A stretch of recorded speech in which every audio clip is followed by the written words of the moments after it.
집사님이 곁에 있어서 마음이 든든합니다. 집사님이 곁에 있어서 마음이 든든합니다. 우리가 서로를 위해서 기도하고 또 축복한다고 하는 것은 우리에게 큰 위로가 되고 또 격려가 되고 힘과 용기가 되는 줄로 믿습니다. 우리가 서로 기도하면서 또 그리스도 안에서 사랑을 나누면서 힘들고 어려운 상황들을 잘 극복해 나가는 은혜가 우리 가운데 있기를 소망합니다. 이제 우리가 계속해서 그리스도인의 생활이라고 하는 제목에 대해서 말씀을 나누고 있습니다. 지난주에는 그리스도의 생활이라고 하는 첫 번째 시간으로 연합이라고 하는 제목으로 말씀을 나눴습니다. 예수는 포도나무 비유를 통해서 그리스도인의 생활에 대해서 우리에게 교훈을 하고 있습니다. 그리스도인의 생활은 포도나무 가지가 포도나무에 붙어 있어야 하는 것처럼 그리스도에게 붙어 있어야 하고 그리스도 안에 거해야 된다라고 말합니다. 그래서 그리스도에게 붙어 있다, 그리고 그리스도 안에 거하라, 이런 것은 우리가 그리스도와의 신비한 연합에 대해서 말씀을 하고 있는 것입니다. 이 영적 연합은 어떻게 이루어집니까? 우리가 하나님의 은혜로 믿음으로 예수 그리스도를 구주로 영접할 때 예수 그리스도께서 우리 안에 들어오심으로 말미암아 이 영적인 연합이 시작된다는 것입니다. 그리고 이 영적인 연합이 시작됨으로 말미암아 그리스도인의 생활이 시작되어지고 또 우리가 온전한 그리스도인에서 계속해서 살아갈 수 있는 것도 이 영적인 연합에 있다는 사실을 말씀하고 있습니다. 포도나무는 보고 즐기기 위해서 심는 그런 관상수가 아니라 열매를 맺기 위한 유실수라고 하는 것입니다. 그리스도인도 열매를 맺어야 한다는 것을 예수님이 말씀하고 있습니다. 마태복음 7장 17절과 18절 말씀을 보시길 바랍니다. 함께합니다. 이와 같이 좋은 나무마다 아름다운 열매를 맺고 못된 나무가 나쁜 열매를 맺나니 좋은 나무가 나쁜 열매를 맺을 수 없고 못된 나무가 아름다운 열매를 맺을 수 없느니라는 말씀을 합니다. 예수님은 좋은 나무가 좋은 열매를 맺는다고 말씀하고 있습니다. 나쁜 나무는 나쁜 열매를 맺는 것입니다. 이는 모두 그리스도인들이 좋은 나무가 되고 또 좋은 열매를 맺을 것을 요구하고 있다고 하는 것입니다.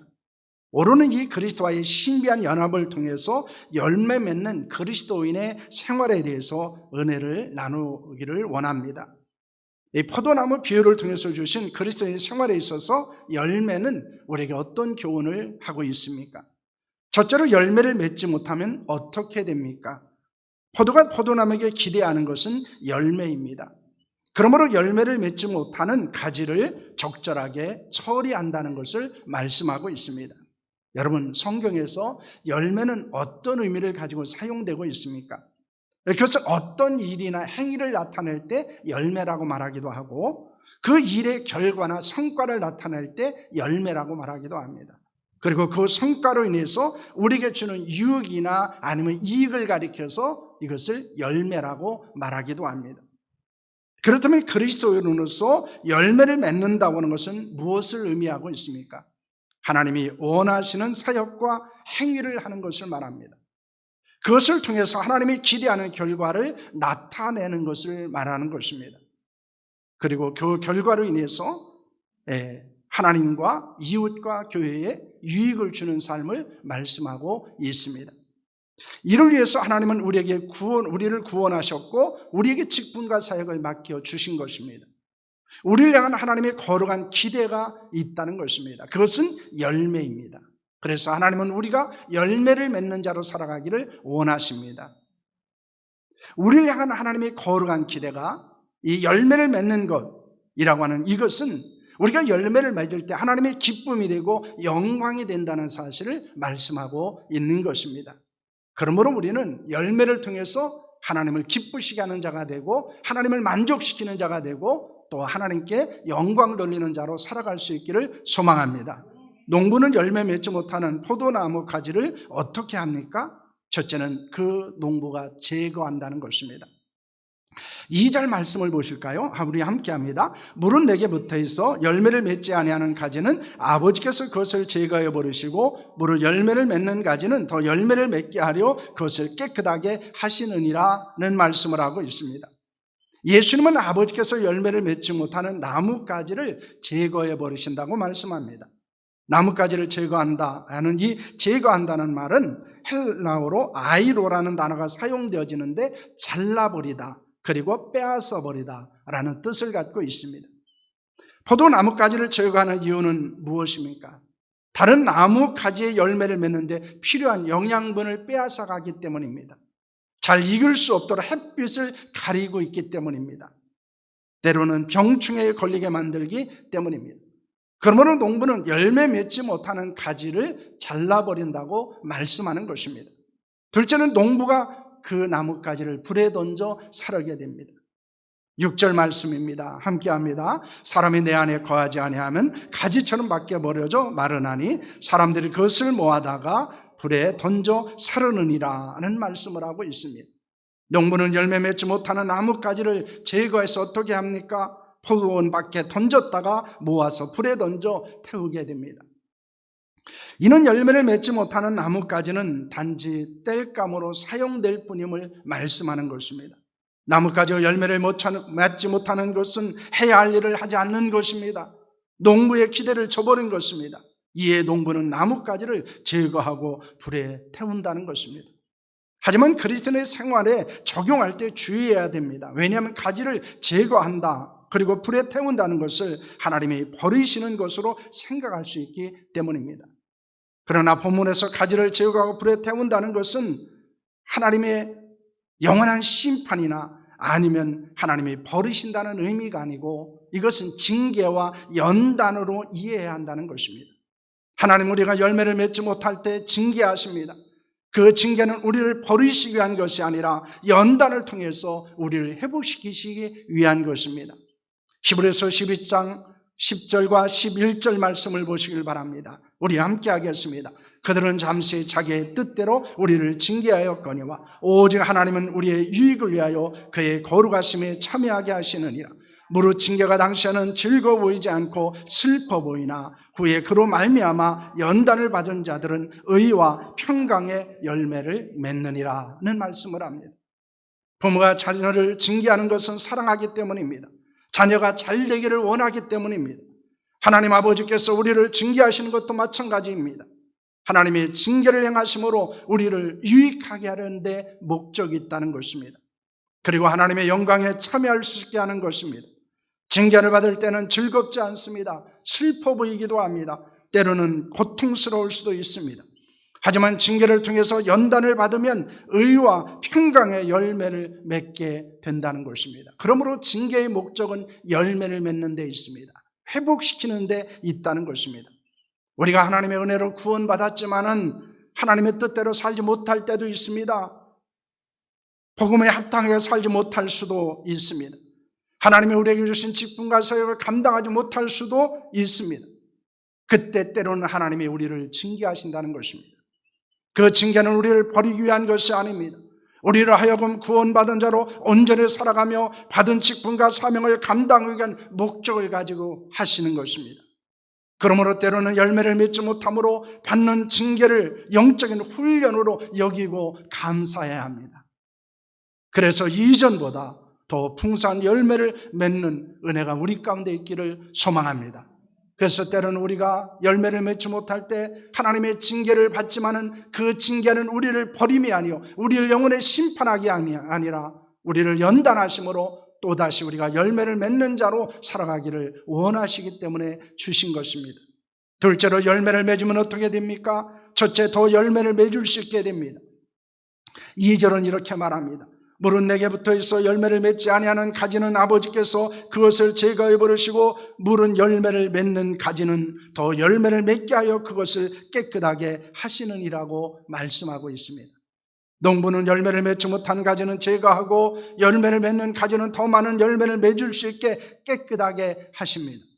본문에서 깨끗하게 한다고 하는 것은 카타이로라고 하는 단어 있는데, 가지를 치고 태워진 껍질을 벗기고 벌레를 잡아주고 건강하고 깨끗하게 만드는 것을 말하는 것입니다. 그래서 겨울이 되면은 이제 가지를 전정을 하고, 그리고 그 나무에 붙어 있는 그런 껍질들을 제거하는 작업을 합니다. 그리고 그 껍질을 제거하고 보면은 그 안에 벌레들이 숨어 있는 것들을 보게 됩니다. 그래서 더 많은 열매를 맺을 수 있도록 관리해 주신다는 것입니다.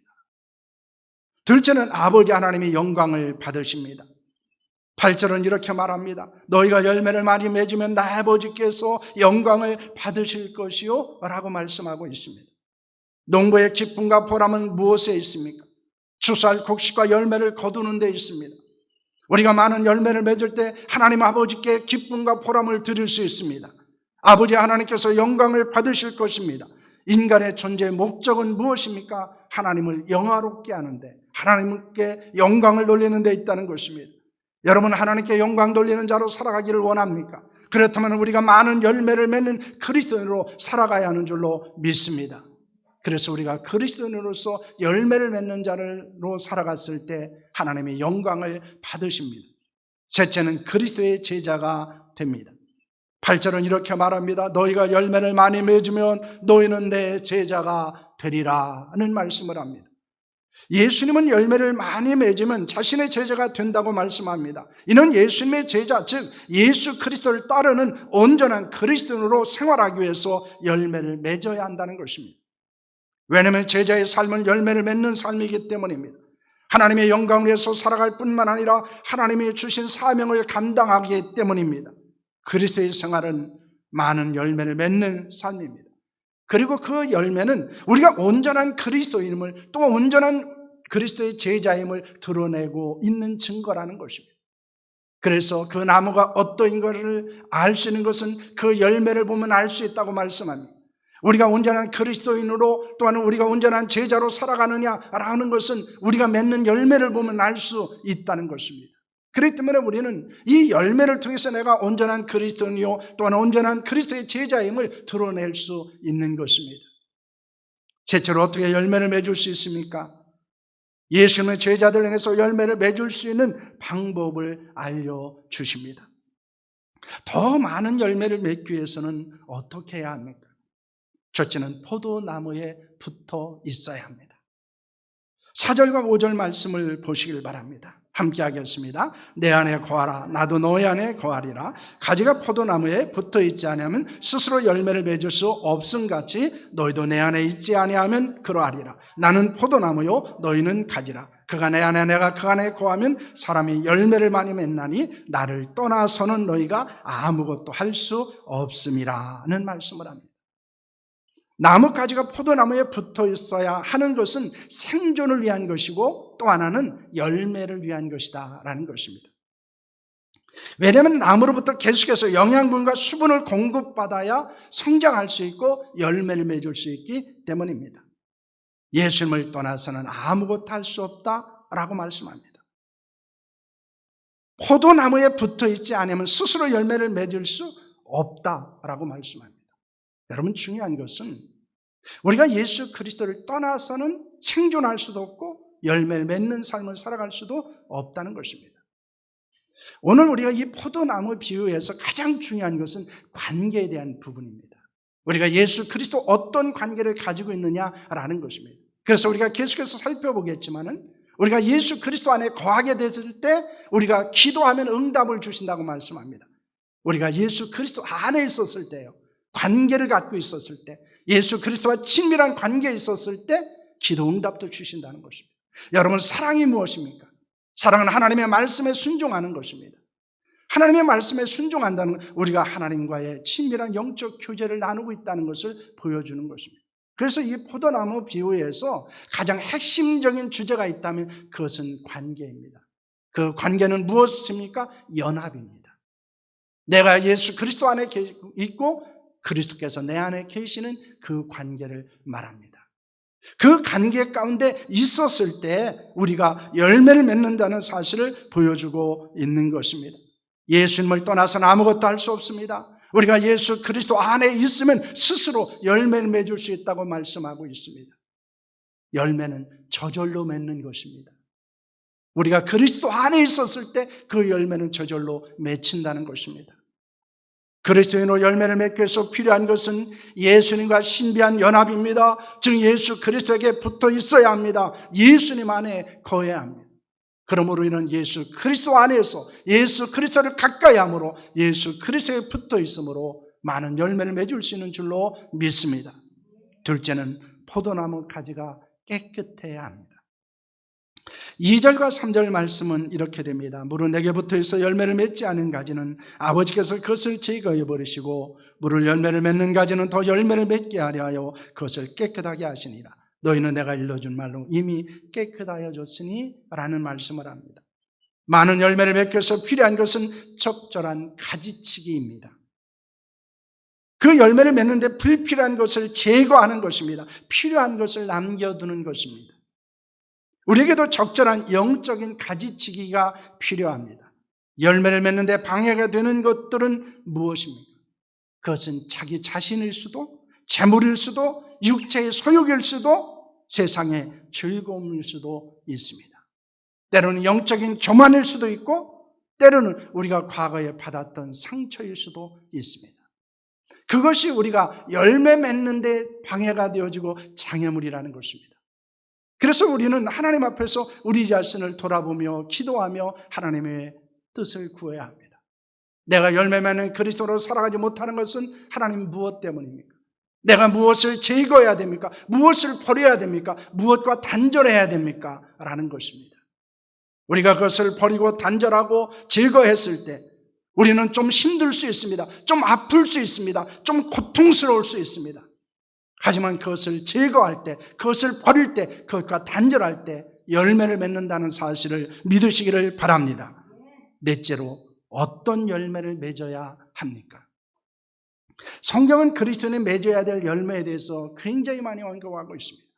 그래서 여러분이 성경에서 열매라고 하는 그런 단어를 여러분 치고 검색을 해보시길 바랍니다. 그럼 열매에 대해서 매우 많은 이야기들을 하고 있습니다. 그리스도에서 합당한 생활하는 것에 대해서 열매라는 것으로 말씀하는 것을 봅니다. 오늘은 많은 열매 중에서 오늘 3가지만을 우리가 함께 살펴보기를 원합니다. 첫째는 성령의 열매입니다. 갈라디아 5장 22절과 23절 말씀입니다. 함께 합니다. 오직 성령의 열매는 사랑과 지략과 화평과 오래 참음과 자비와 양성과 충성과 온유와 절제니 이 같은 것을 금지할 법이 없느니라는 말씀을 합니다. 여러분, 여기에서 말하는 성령의 열매는 은사를 말하는 것이 아닙니다. 그리스도인의 온전한 생활을 위한 거룩한 성품 혹은 마음, 때로는 삶에 대한 태도를 말씀하고 있는 것입니다. 이런 성령을 따라 행할 때 온전한 그리스도인으로 생활할 수 있다는 것을 말씀하는 것입니다.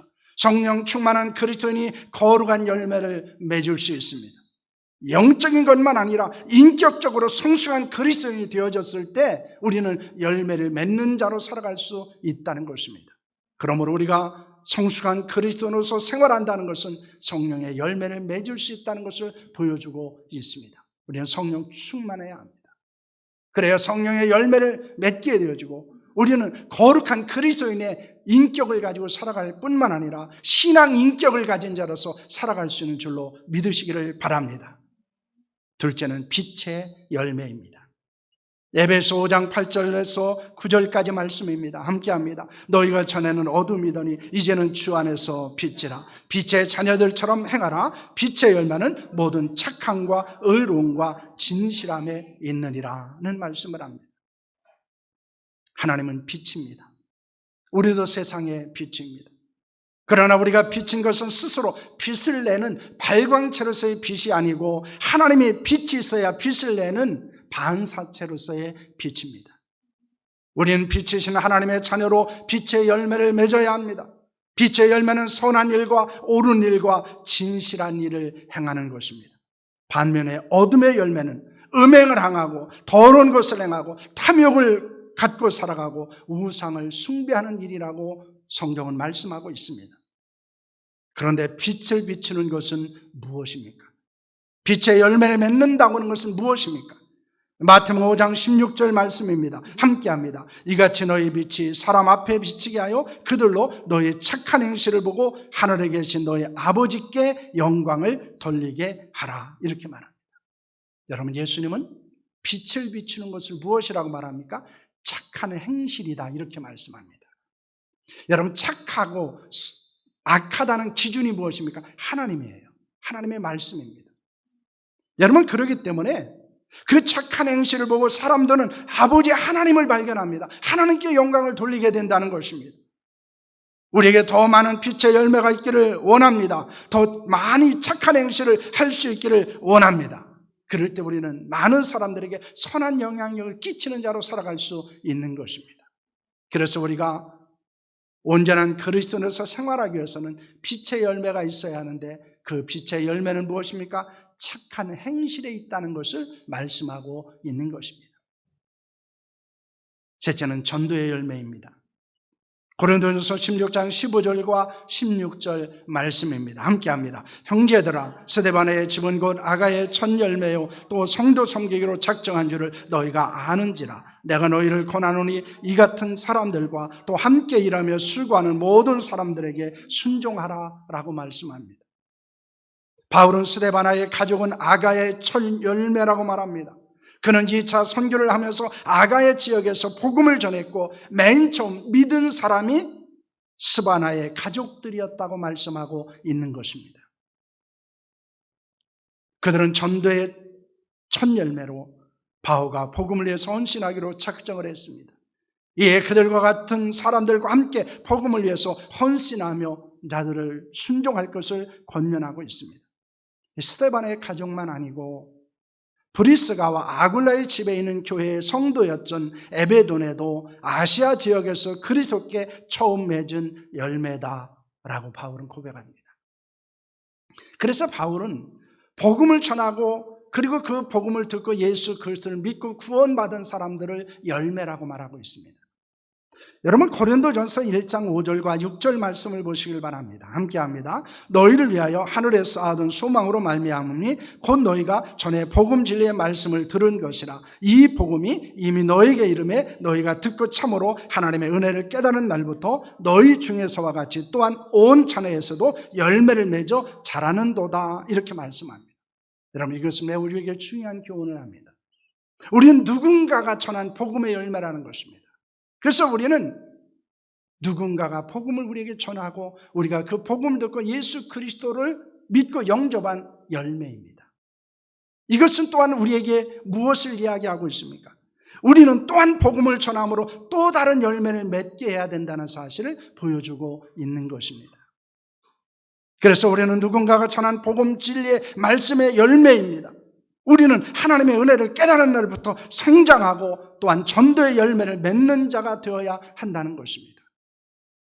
전도의 열매 맺는 것을 사명으로 알고 많은 사람들에게 복음을 전하는 것이 바로 그리스도인의 생활이라는 것입니다. 그래서 우리가 열매를 맺는다고 하는 것은 세 가지 관점에서 살펴볼 수 있습니다. 하나는 우리의 성품이 변하는 것입니다.